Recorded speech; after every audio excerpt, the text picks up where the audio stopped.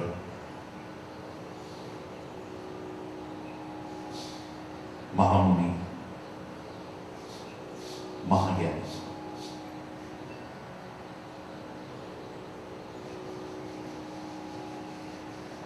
जंगल में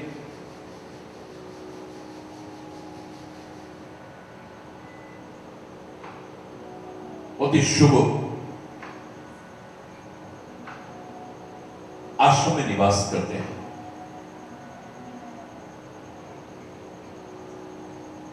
श्री राम की बाल लीलाओं को माध्यम बना करके जो हम प्रेरणाएं ले रहे हैं,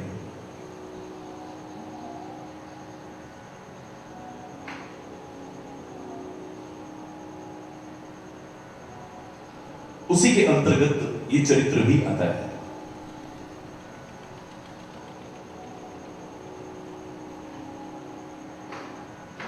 विश्वामित्र की बात करें,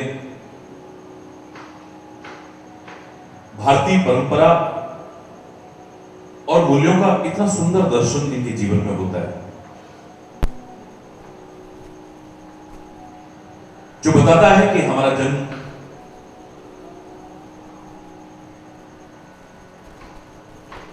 वर्ण के आधार पर नहीं, हमारे कर्मों के आधार पर होता है।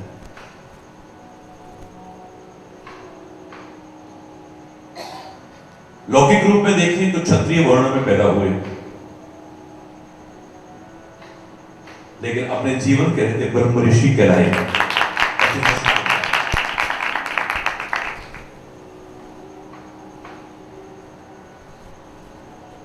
और गलतियां जो हुई उनको दोबारा दोहराने की कोशिश नहीं की।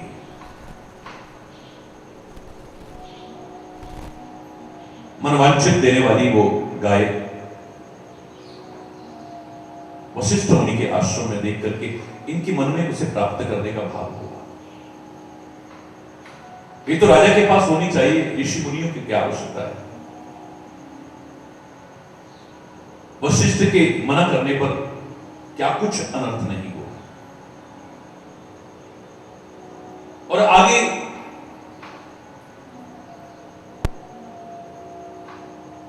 जब अंतरात्मा में विचार किया तो परमात्मा की दी हुई मानव को वो महान शक्तियों का स्मरण होता है।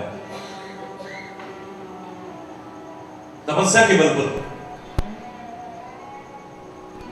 शक्तियां अर्जित करते हैं, सामर्थ्य अर्जित करते हैं,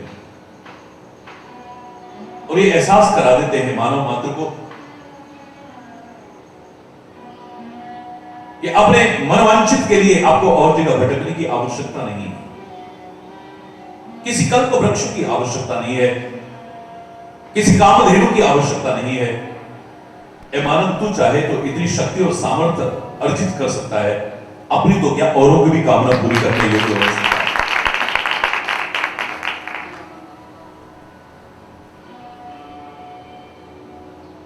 और उस स्वर्ग की बात किसने की है? तू चाहे तो इस धरा पर स्वर्ग उतार करके दिखा सकता है। नरक जैसा जो जीवन हमने बना रखा है अपना भी, नारकीय यातनाओं में जो जी रहे हैं, संसार की जो दुर्दशा हमने कर रखी है, वो ज्ञानी महामुनि विश्वामित्र हमें दिखाने की कोशिश कर रहे हैं, समझाने की कोशिश कर रहे हैं। मानव की उन महान शक्तियों का एहसास कराने की कोशिश कर रहे हैं। ए मानव, तू चाहे इस धरा पर ही स्वर्ग को उतार करके दिखा सकता है, एक नई सृष्टि पैदा कर सकता है। हाँ, शक्तियों और सामर्थ्य का दुरुपयोग नहीं होना चाहिए। जो मैंने हमेशा कहा है, हमें जो कुछ भी मिला है, जो कुछ भी हमें मिला है, जीवन मिला है तो, श्वास मिले है तो, शक्ति मिली है तो, सामर्थ्य मिली है तो, जो कुछ भी हमें मिला है, इसका मात्र भोग न हो, इसका मात्र उपभोग न हो, इसका मात्र उपयोग न हो, इसका सदुपयोग हो, और न हो सके दुरुपयोग न हो।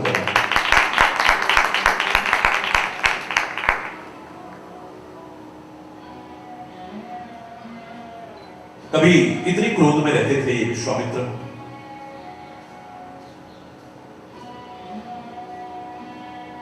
वशिष्ठ के 100 पुत्रों तक का वध कर दिया। एक क्रोध क्या अनर्थ न करा दे।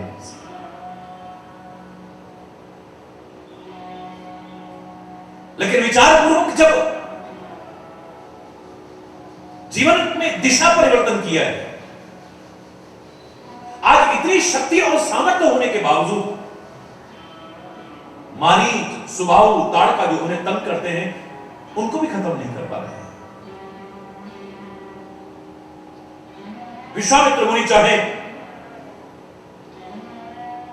संकल्प लेकर के मंत्रोच्चारण करते हुए एक पानी का छींटा मारे सब जल के खाक हो जाएंगे, लेकिन वो जानते हैं किसी को जलाकर के खाक करने का तात्पर्य उसको नहीं, अपनी तपस्या को भी जलाकर के खाक करना।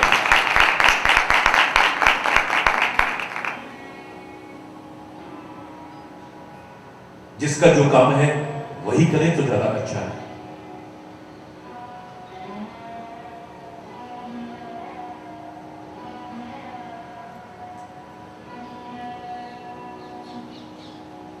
जो किसी को जीवन देने की सामर्थ्य रखता होगा, उसी को जीवन लेने का अधिकार हो सकता है। और मुझे लगता है कि जब जीवन देने की सामर्थ्य आ जाती है तो किसी का जीवन लेने को मन नहीं करता है।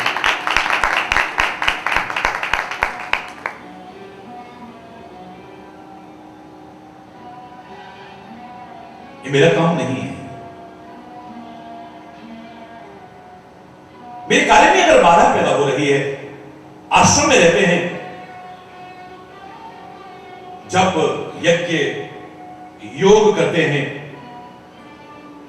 लेकिन मारीच, सुबाहु, ताड़का से अति डर है, वो डरते हैं। विश्वामित्र डरते हैं। मजाक सा लगता है, मुझे लगता है इनसे नहीं डरते हैं। क्रोध में आकर के मैंने इनका वध कर दिया, इनको जला के खाक कर दिया, मेरी तपस्या खत्म हो जाएगी। किसी डरते हैं? विचारशील व्यक्ति किसी से नहीं डरता है। यार, भक्त और संत हृदय कभी किसी से नहीं डरता है, ना किसी को डराने की कोशिश करता है। इस मार्ग में पैर रखते ही सबसे पहला दैवीय गुण अभय आता है, उसके अंदर भय समाप्त होता है।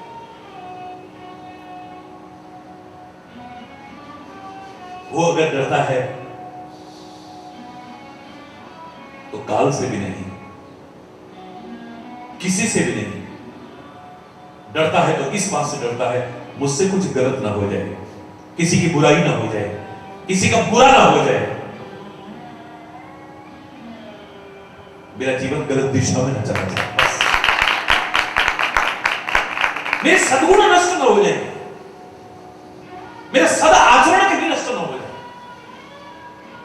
मेरा अच्छा स्वभाव कहीं नष्ट न हो जाए, मेरा अच्छा चिंतन कहीं नष्ट न हो जाए।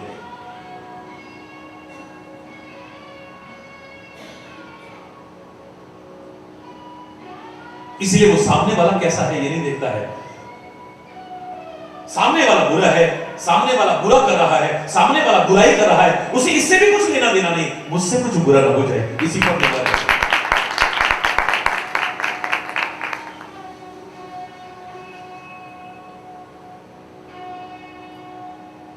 विश्वामित्र महामुनि के मन में बहुत चिंता घर कर गई। कैसे? दुनिया को संदेश देने वाले की चिंता ना करो, चिंता ना करो, प्रभु चिंतन करो। इतनी चिंता क्यों कर रहे हैं?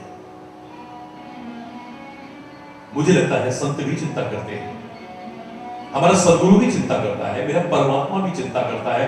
फर्क इतना है, तुम अपनी करते हो, वो तुम्हारी करते हैं।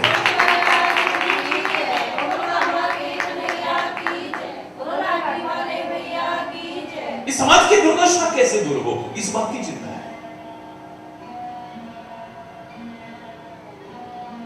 लोग गलत दिशा से सही दिशा में कैसे आए, इस बात की चिंता है। ये आतंक कैसे समाप्त हो, इसकी चिंता है। ये बुराइयां, कुरीतियां, रूढ़िवादिताएं अंधविश्वास कैसे समाप्त होंगे, इसकी चिंता है। और खाली चिंता करने से कुछ नहीं होगा। सोचे सोच ना हो भाई, ये सोचे लखबार, चाहे किसी के लिए भी सोचना है, अपने लिए या समाज के लिए, मात्र सोचने से कुछ होने वाला नहीं है। प्रयास करके कुछ हो सकता है, कोशिश करके कुछ हो सकता है। विश्वामित्र कहते हैं ये पापी श्री हरि के बिना नहीं समाप्त होंगे।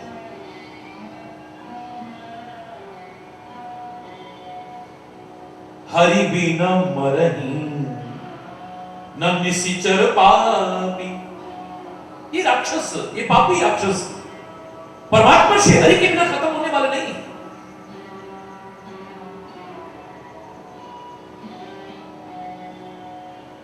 मुनिराज ने मन में हृदय विचार किया, लगा कि परमात्मा तो अवतार ले चुके हैं पृथ्वी का भार हरण करने के लिए।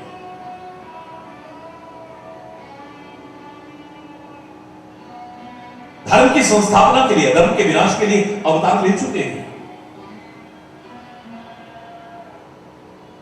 क्यों ना मैं परमात्मा के श्री चरणों में जाऊं, उनसे निवेदन करूं। यद्यपि परमात्मा जानता है उसे क्या करना है, कब करना है, कैसे करना है, कितना करना है, हमारे सिखाने से नहीं। ऐ भगवान तू कहां सो रहा है, ऐ भगवान तू कहां बैठा है, देख तेरे संसार की हालत क्या हो गई भगवान। वो बिना देखे भी सब देख रहा है, बिना सुनते हुए भी सब सुन रहा है, बिना करते हुए भी सब कुछ कर रहा है। वो ज्यादा जानता है उसे कब करना है, क्या करना है, कितना करना है, कैसे करना है। हमें तो उससे सीखना है, उसे सिखाना नहीं है। बोले बहाना होगा, विश्वामित्र कहते हैं एक बहाना होगा। ए मिस देखो पति जाई, मैं तो यही मिस माने इस बहाने से जाकर के उनके चरण कमल के दर्शन करता और विनती करके दोनों भाइयों को ले आऊंगा, प्रार्थना करूंगा।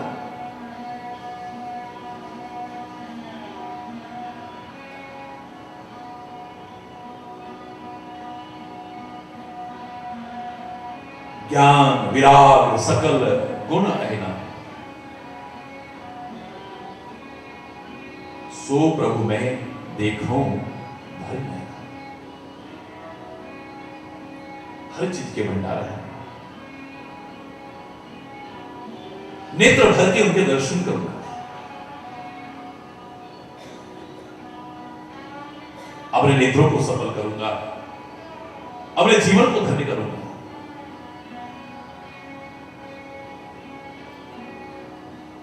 ये विचार करते ही कदम आगे बढ़ाए हैं, सोचते ही नहीं रहे। मात्र चिंता नहीं करनी है, प्रयास करना है। और क्या प्रयास करना है ये भी सोचते नहीं रह जाना है, करना है।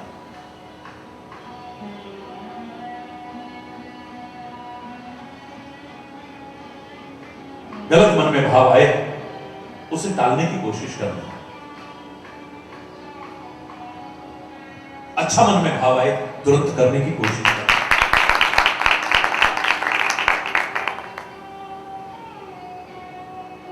शुभ के लिए काल करे सो आज कर, आज करे सो अब। और कहीं अशुभ विचार आ रहे हैं, गलत विचार आ रहे हैं, जितना टालोगे बच जाओगे।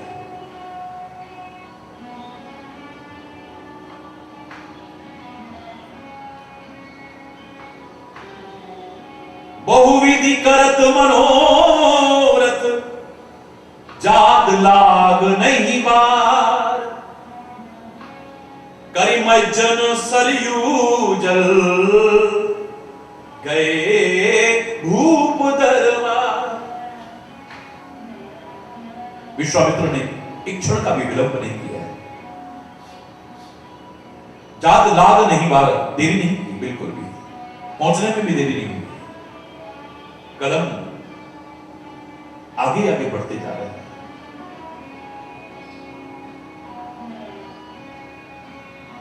मैंने आपसे कहा था कि महाराजा दशरथ के मन में आया कि मैं श्री राम को अब राज्य सिंहासन पर बिठा देता हूं, राज तिलक कर देता हूं। वृद्धावस्था हो गई, सारा जीवन में करता रहा हूं, अब मुझे भजन करना चाहिए। वैराग्य मन में आ गया। लेकिन कोई भी मन में भाव आए, हर एक के सामने व्यक्त नहीं करना, अपने सदगुरु के पास जाकर के व्यक्त कर रहे हैं। मन में कोई भी भाव आए, मन की कोई भी स्थिति है, जहां तहां हर एक के सामने उजागर नहीं करना चाहिए। जो मैंने कहा भी था, मूक रहना, बोलना मत हर किसी के सामने, अपनी हृदय निधि खोलना मत हर किसी के सामने। आंख से मोती ढुलकते बोल इनका कौन जाने, तो इन्हें चुपके सजोले ये बड़े अनमोल दाने। इस निठुर जग की तराजू पर हृदय को तोलना मत, मूक रहना बोलना।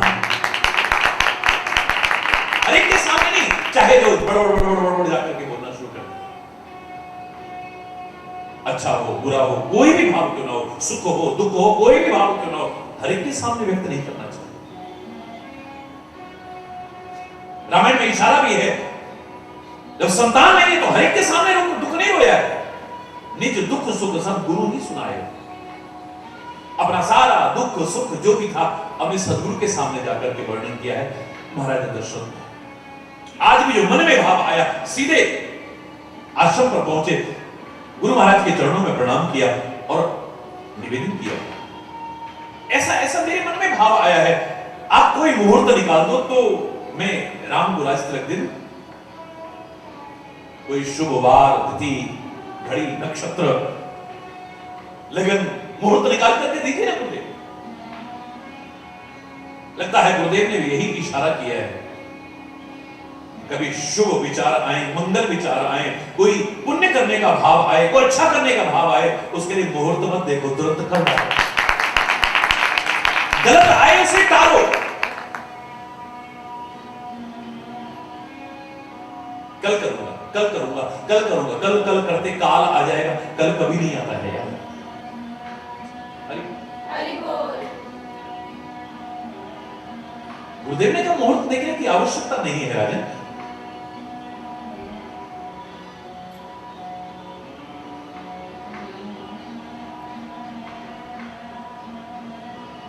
सुदिन सुमंगल तब ही जब राम होए जुबराज, वही दिन शुभ है, वही घड़ी शुभ है, वही नक्षत्र शुभ है, वही लगन शुभ है, वही मुहूर्त शुभ है।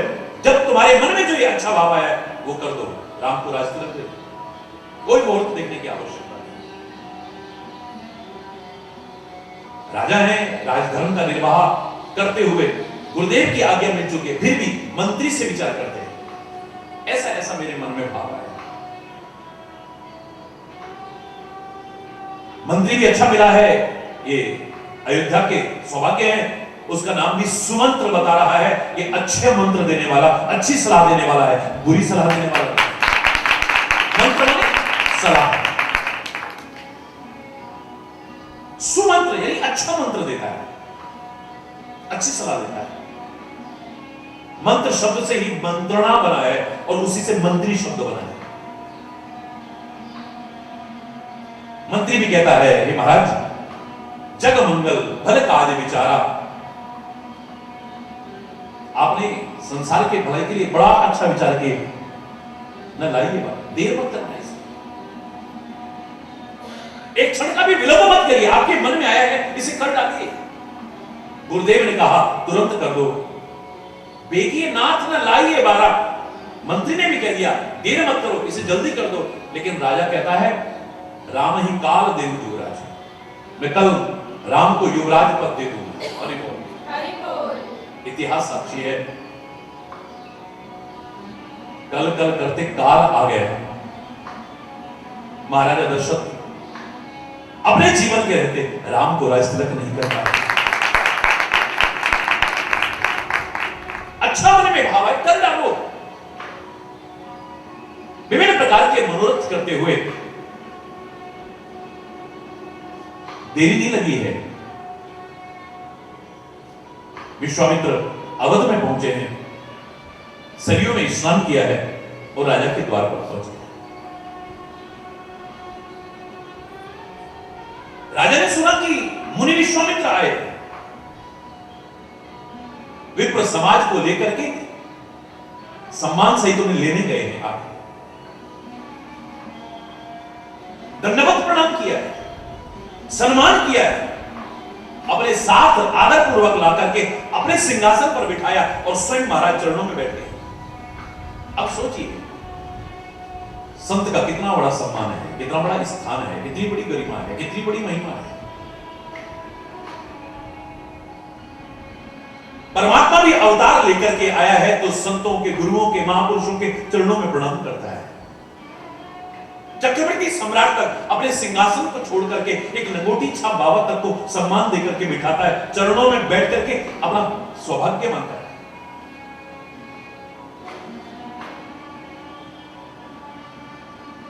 जिस संत का इतना ऊंचा स्थान हो, इतना ऊंचा पद हो, इतनी ऊंची गरिमा हो, इतनी ऊंची महिमा हो, वो अगर तुच्छ पदों की ओर भागता है, इससे बड़ी शर्म की बात और क्या हो सकती है।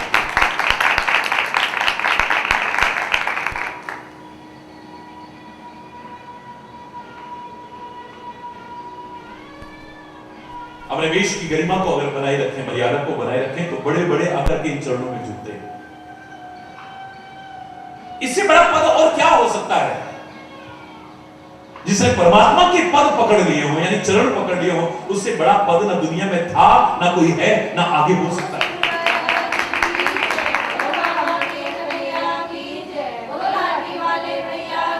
जिसने परमात्मा के पद कमल पकड़ लिए हैं, सदगुरु के पद कमल यानी चरण कमल पकड़ लिए हैं, उससे बड़ा पद दुनिया का कोई नहीं है। श्री राम ने विभीषण को राजा बनाया है, श्री राम ने सुग्रीव को राजा बनाया है, श्री राम ने अंगद को युवराज बनाया है। किसी को कोई पद दिया, किसी को कोई पद दिया, लेकिन हनुमान को अपने चरणों का यानी पद का सहारा दे दिया है। शायद राज्य वैभव को पाकर के, इतने पद पाकर के भी वो हासिल नहीं कर पाए जो हनुमान ने पद कमल पकड़ करके ले लिया।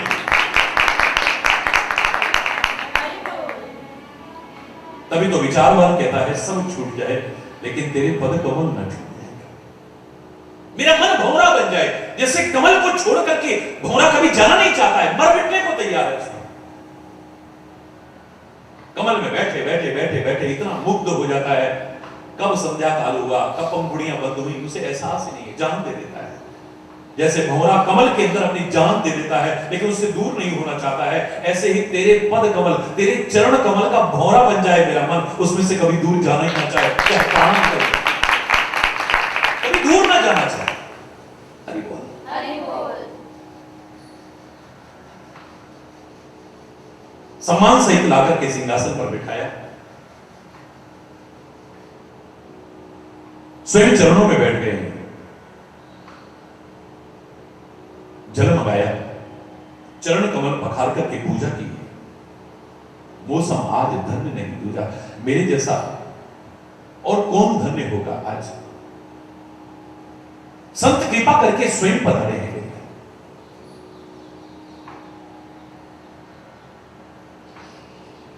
जहां संत के चरण पड़ते हैं, सदगुरु के चरण पड़ते हैं, महापुरुषों के चरण पड़ते हैं, अतिशयोक्ति नहीं है ये, बड़ा चढ़ा के नहीं कह रहा हूं, वो घर भी मंदिर बन जाता है और जहां नहीं पढ़ते हैं वो मंदिर भी मंदिर के रहने लायक नहीं रहता। जहां भक्तों के चरण पढ़ते हैं, संतों के चरण पढ़ते हैं। सुंदरकांड में आप पढ़ते हैं, हनुमान जी जब लंका में पधारे, मंदिर मंदिर प्रतिकर शोधा, देखे जहां तहां अगणित जोधा।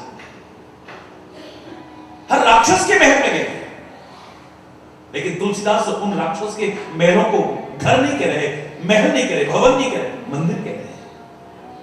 मंदिर मंदिर प्रतिकर शोधा, देखे जहां तहां अगणित जोधा। और फिर रावण के मंदिर में गए दशान्न मंदिर माही। रावण के महल को भी महल नहीं कह रहे, मंदिर कह रहे। गयो दसानन मंदिर माही, अति विचित्र कही जात सुनाई, शयन किए देखा कपि तेरी, मंदिर महुन दीख वैरी। राक्षसों के घरों को बार बार मंदिर शब्द कह रहे, मंदिर शब्द कह रहे। क्यों? मंदिर माने भवन भी होता है, मंदिर माने घर भी होता है, लेकिन अगर मंदिर माने खाली भवन ही है तो जिसका घर सचमुच मंदिर है उस विभीषण के घर के लिए आगे क्या लिखते हैं? भवन एक पुनि दीख सुहागा। अरे मंदिर तो भिन्न बना हुआ, वह मंदिर अलग से बना हुआ है, उसके घर को मंदिर नहीं कहा है, भवन कहा है। क्यों? इनके घरों में तो फिर भी विभीषण जैसे भक्त के चरण पड़ते होंगे कभी कभी, लेकिन विभीषण के घर में किसके चरण पड़े? पहली बार मौका आया, पहली बार मौका आया, एक भक्त आया है, एक संत आया है। विभीषण ने एक भी बार नहीं कहा कि मेरी कुटिया में चरण डाल दो। हरि बोल। बाहर से आवाज आई, तुरंत विभीषण उठ कहां गए हो? विभीषण उठ के गया है, हनुमान जी अंदर नहीं आए। आज जिनकी हम प्रतिमा भी स्थापित कर दें वो मंदिर बन जाता है, वो साक्षात हनुमान राक्षसों के ही सही घर में कोने कोने में घूम रहा है, मंदिर बनने में क्या संदेह हो सकता है? जिनके आज चित्र रख दें, मूर्ति रख दें, वो मंदिर बन जाता है। वो साक्षात हनुमान राक्षसों के घरों के कोने कोने में घूमता हुआ शोधन कर रहा है। मंदिर मंदिर प्रतिकर शोध किए, यानी कोने कोने में घूमा है। राम नाम जपता होगा, उसे अब घर कैसे कह सकते हैं? तो मंदिर हो गया है। लेकिन विभीषण की कुटिया में चरण नहीं पड़े, उसे भवन कहते हैं। क्षमा चाहते हुए कहूंगा, इसे देख करके कहने को स्वाभाविक मन करता है कि जिस घर में भक्तों के चरण पड़ते हो, संतों के चरण पड़ते हो, सदगुरु के चरण पड़ते हो, महापुरुषों के, वो घर घर नहीं रहता, मंदिर बन जाता है।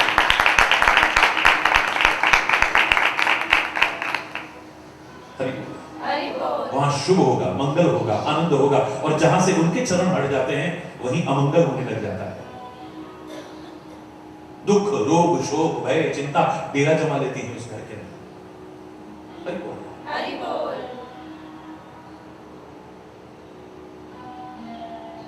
संत विचार ही तो देंगे, सही मार्गदर्शन ही तो देंगे, सदगुरु राह ही तो देंगे, जिस पर चल करके हम सुख और कल्याण के भागीदार बन सकते हैं। सत्संग से दूर होना, संतों से दूर होना, सदगुरु से दूर होना, धर्म से दूर होना, परमात्मा से दूर होना, मुझे लगता है सुख से दूर होना है, आनंद से दूर होना है, शांति से, सौभाग्य से दूर होना है। हरि बोल। महाराज दशरथ कहते हैं, आज मेरे कितने सौभाग्य हैं, मोह सम आज धन्य नहीं दूजा। मेरे जैसा और धन्य दूसरा कौन होगा? स्वयं कृपा करके आप यहां पधारे। विविध भांति भोजन कर भावा, मुनिवर हृदय हर्ष पावा। विभिन्न प्रकार के भोजन इत्यादि रखे, व्यवहार देख करके, आचरण देख करके, स्वभाव देख करके, संस्कार देख करके मुनिवर के हृदय में अत्यंत हर्ष होता है। चारों पुत्रों को बुलाया और मुनिवर के चरणों में गिरा दिया है। यहां आकर के गिरेगा तो उठ जाएगा जी। याद करो मैंने क्या कहा था, जब किसी ने पूछा मंदिर, मस्जिद, गुरुद्वारे, चर्च में आपके विचार में क्या अंतर है? बाल्यावस्था से जो बताता हूं आज भी वही बताता हूं। उधर मंदिर, उधर मस्जिद, उधर गुरुद्वारा, उधर गिरजा, उधर गिरजा, उधर गिरजा, तेरा मन आए वहां गिर जा, लेकिन चरित्र से मत गिर, नैतिकता से मत गिर, संस्कारों से मत गिर, प्यार से मत गिर, एकता से, सद्भाव से, इनसे मत गिर। गिरना है तो महापुरुषों के चरणों में गिर जा, गिरना है बड़े बुजुर्गों के चरणों में गिर जा, गिरना है इस देश की संस्कृति के चरणों में गिर जा। यहां गिरेगा भी तेरा जीवन उठ जाएगा।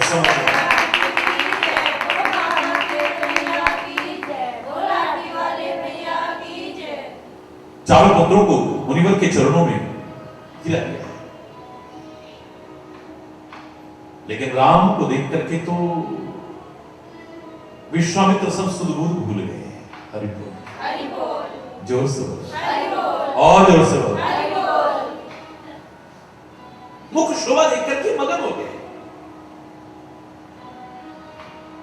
जैसे चंद्रमा को देख करके चकोर एकटक देखता, नजरें नहीं हटती है।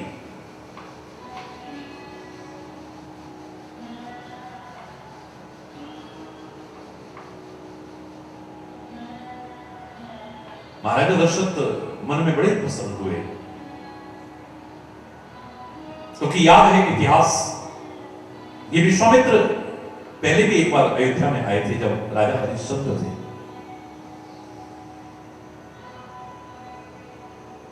और तब इन्होंने कितना क्रोध का परिचय दिया था। हरि बोल, हरि बोल, जोर से बोलो ना। हरि बोल। ये कर दूंगा, वो कर दूंगा, ये कर दूंगा, वो कर दूंगा, और क्या दशा हुई थी अयोध्या की। राजा हरिश्चंद्र की क्या दशा हुई थी, काशी में जाकर के क्या क्या कष्ट नहीं उठाए उन्होंने, इतिहास साक्षी है। आज विश्वामित्र फिर से आए, पता नहीं क्या होने वाला है, पता नहीं क्या होने वाला है। मन में एक डर भी था, लेकिन जब देखा ये तो बड़े प्यार से राम को देख करके आनंद मग्न हो रहे हैं, मन में बड़ा हर्ष हुआ है। अभी तक जो भय था वो खत्म हो गया।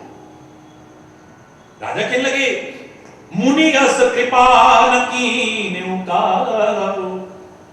आपने ऐसी कृपा कभी की नहीं हमारे को। हरि बोल, हरि बोल। आज क्या कारण है जो आपका यहां आगमन हुआ? आप कहिए, मैं देर नहीं लगाऊंगा, अवश्य से पूरा करूंगा। आपके मुख से निकलने की देरी हो सकती है, पूरा करने में देरी नहीं होगी।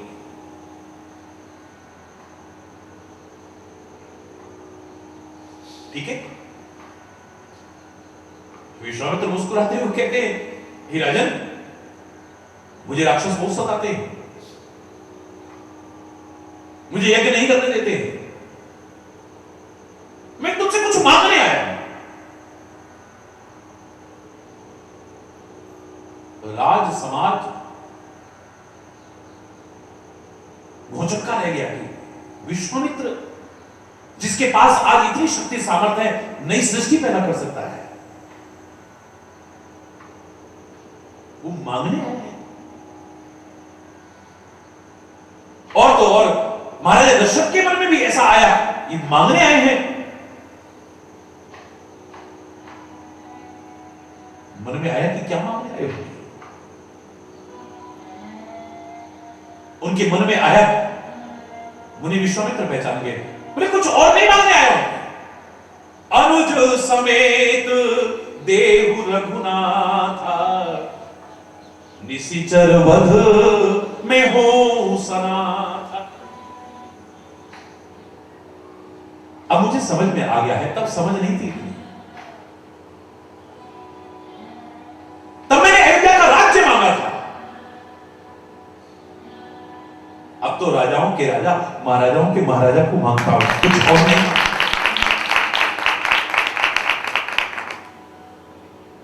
अब मुझे समझ में आ गया है कि वो संत नहीं है जो संपत्ति मांगता है।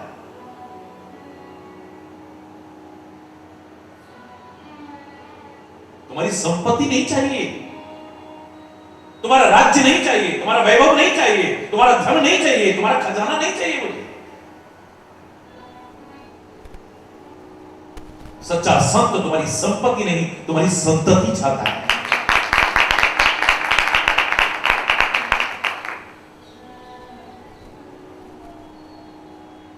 अपनी संतति को सत्संग से जोड़ो, इनके अंदर ऐसे संस्कार हो, इन्हें वो योग्यताएं प्राप्त हो,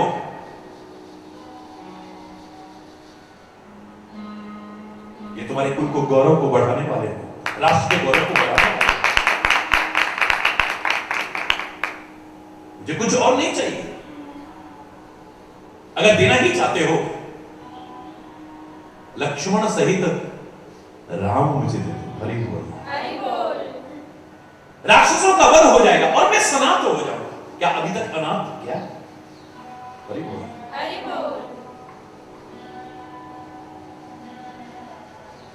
राजा के मन में कुछ आए इसे पहले ही कहते हैं,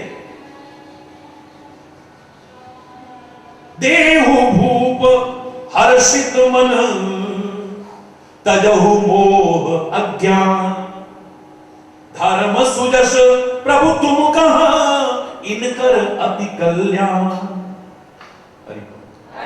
जोर से बोल।